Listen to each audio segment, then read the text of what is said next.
This presentation is intended to give you a high-level overview of Lexis Advance's pricing and law firm billback practices. So those things you may not have really considered while you have your school ID, which is free, but in practice can be relevant to you. Billback practices vary greatly among law firms, so we highly recommend that you connect with your employer or librarian or whoever your appropriate contact is at the firm or internship you work with to get a better understanding of the firm's plan and their billback policies. So today's training is going to cover a number of components. First off is who pays for Lexis Advance, and that's a two-part question. First part deals with the cost to your firm, and the second part deals with the cost that some firms choose to charge their clients. From there, we'll discuss about knowing what's outside of your plan and when you incur a cost. From there, we'll move into how do research charges itemized. So how do they track what research is done for what client? And finally, we'll discuss very quickly about what's a CUI. First thing to note is just a quick reminder that this summer you do have unrestricted access to Lexis Advance. You do not need to take any steps such as registering. You will simply continue to log into your law school ID, and you can use this to research for school, for work, whether that's public, private, government. You can use your law ID for whatever reason you would like. And for those of you that are graduating, you will continue to have access to Lexis Advance for 90 days, for 6 months. So starting June 1st, you will migrate to what's known as a graduate ID. So be sure to use your student points before that. And from then, same idea. You can use your graduate ID for whatever purpose, whether that's work or studying for the bar, and it will continue all the way through the end of December. So that first part. Who pays? What exactly is a Lexis Advance subscription? Lexis Advance subscriptions are available only through a flat rate plan. That means a law firm pays the same amount of money every month regardless of how much researching is done. The only time an additional charge will ever be incurred is if someone accesses a document outside of the firm subscription, and we'll go into that in a little more detail in a minute. Easiest way to think about this is like a cable bill. You pay for tiers of content, so you can have that very basic level, or you could go all the way up to what your schools have, where they're paying for all the movie channels, all the HBO, the on-demand, all of those things. So let's take a quick look at how a firm might set up a plan with Lexis. If you're a small solo practitioner here in Texas, say you're dealing with criminal law, you aren't necessarily going to want to pay for Connecticut tax law or California civil procedure.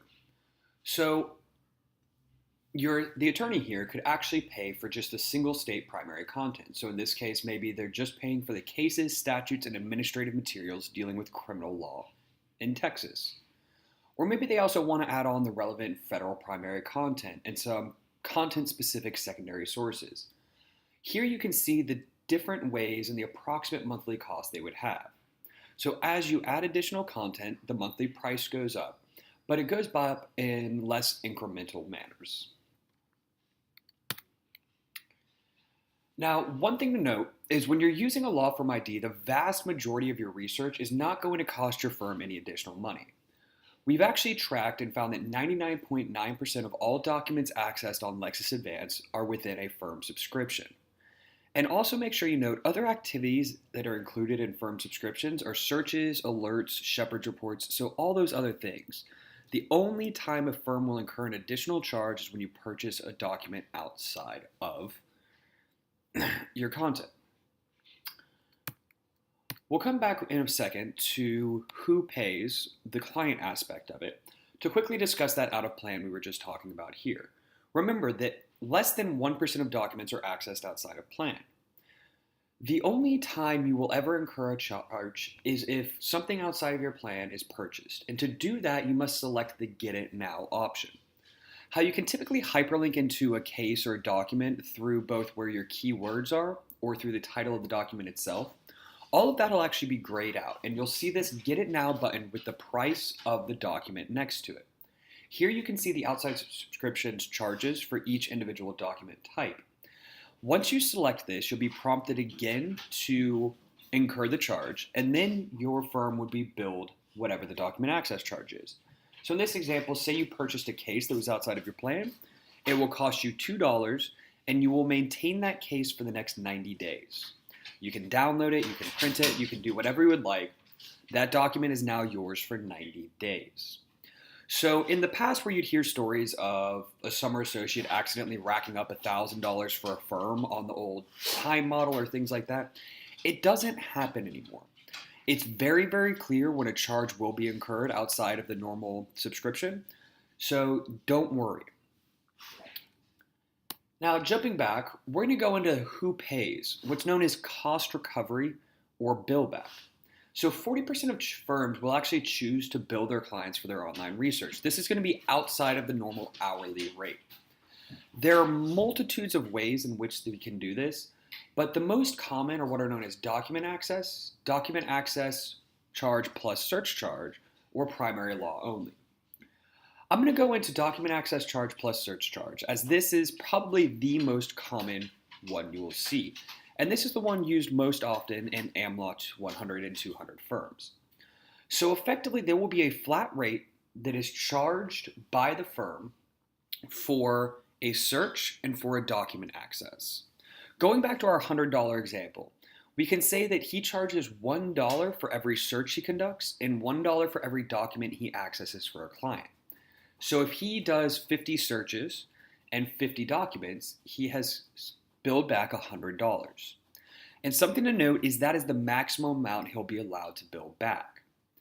A firm can never profit off of a subscription, so they can only bill back the maximum amount that they pay to Lexis Advance. So using that same example, let's say he accesses an additional 50 documents. So he's now run 50 searches and 100 document accesses. He can no longer charge the dollar per document access, as that would make it $150. Instead, he has to charge 50 cents. When you extrapolate this out to these larger firms, what you'll actually find is that you're typically billing pennies on the dollar for searches and pennies on the dollar for document accesses. So don't hesitate to do thorough research because you believe you're going to be racking up a large bill for your client.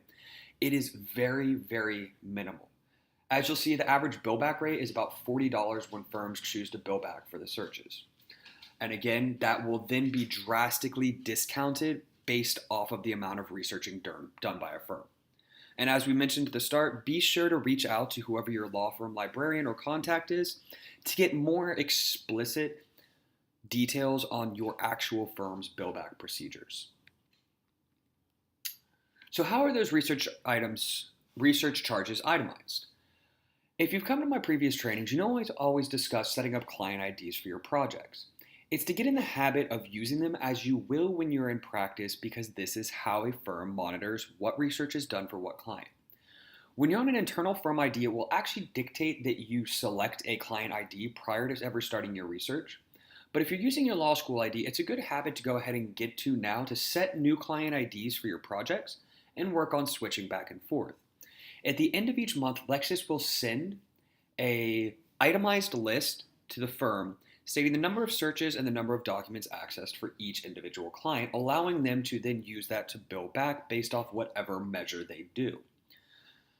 It's a good idea now, as I mentioned, to get in the habit of using client IDs and switching them, because if you fail to do so, you will actually have to sit down and work through your history with an administrative assistant to make sure that you properly identified each individual search and document to the relevant client, because of course you don't want to bill it to the client that didn't actually use it.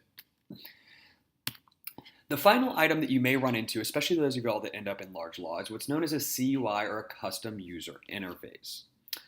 It's a widget on a firm's intranet. So when you log on your firm computer to the intranet, it will be a little button you can select that will take you into a select content on Lexis Advance that does not need a user ID to access and which will be non-billable.